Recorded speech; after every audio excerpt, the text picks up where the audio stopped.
Welcome back. Well, many people have been waiting patiently for their next vacation. So when the day finally arrives, you don't want your time at the airport to be a hassle. So joining us with tips to breeze through the terminal is the host of the Travel Detective on public television, Peter Greenberg. Good morning, Peter. And good morning. And you're right. It is a hassle to go through the airport. Even my favorite airport, Mitchell Field, by the way, which is Chicago's secret third airport. But we'll get to that later. It's true. And usually, you know, if you get there early enough, you do that. But every once in a while, especially when we travel on holidays, it is a real big hassle. How can we make it through those terminals stress-free? Well, let's start with the one that everybody knows that's inevitable and unavoidable, the TSA checkpoints, those security checkpoints. You get there are 2 or 3 lines to pick. Which line do you pick? Most people would say, oh, I'll pick the shortest line. Not necessarily. It's not the length of the line that makes the difference. It's how many TSA agents are looking at those computer monitors by those baggage conveyor belts. Now, if you're in a line where there's only one guy looking at that monitor, you know what? I don't care if that line is as long as Sheboygan.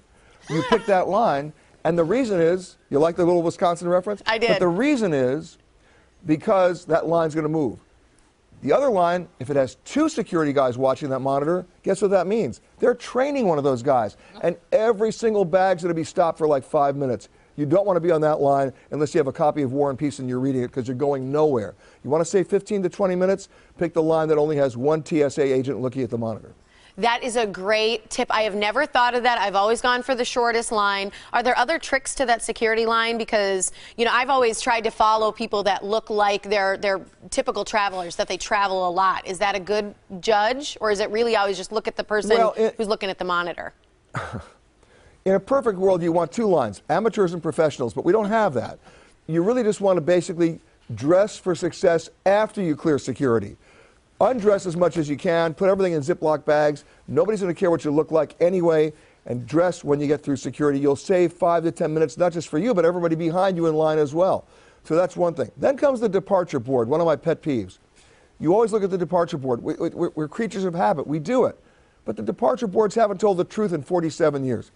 What you need to do is to only look at the departure board to see the gate you're supposed to leave from. Now, if you want the truth, go to the arrivals board. See what's arriving at that gate. And if nothing's arriving at that gate till next Tuesday, why would you go to that gate? You wouldn't. You get on the phone, you talk to a human being, you get protected on another flight. Which brings me to my last item up for bids on The Price is Right, the airport airline lounges. Those are great oases, but the problem is they're pretty expensive. The annual fee to be a member of the Admirals Club is about $500 a year. That's expensive. However, some good news there as well. Citibank has partnered with American Airlines. They've got something now called the Citi Executive Advantage Card. With all the bells and whistles, you earn miles, blah, blah, blah. But they waive the annual fee at all the Admirals Clubs, which, by the way, it's not just the Admirals Clubs anymore. It's the U.S. Airways Clubs as well because of the merger. That's 60 different airline clubs around the United States. And then comes the big whammy, those checked baggage fees.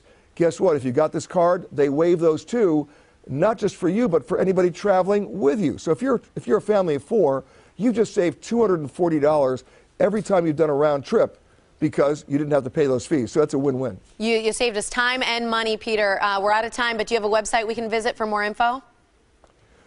Sure. There are 2 of them, actually. Citi.com/open doors, information on the Advantage card, and, of course, my website for all your travel information about the process of travel. That's petergreenberg.com. Great. Thanks for being with us here on The Morning Blend. You got it.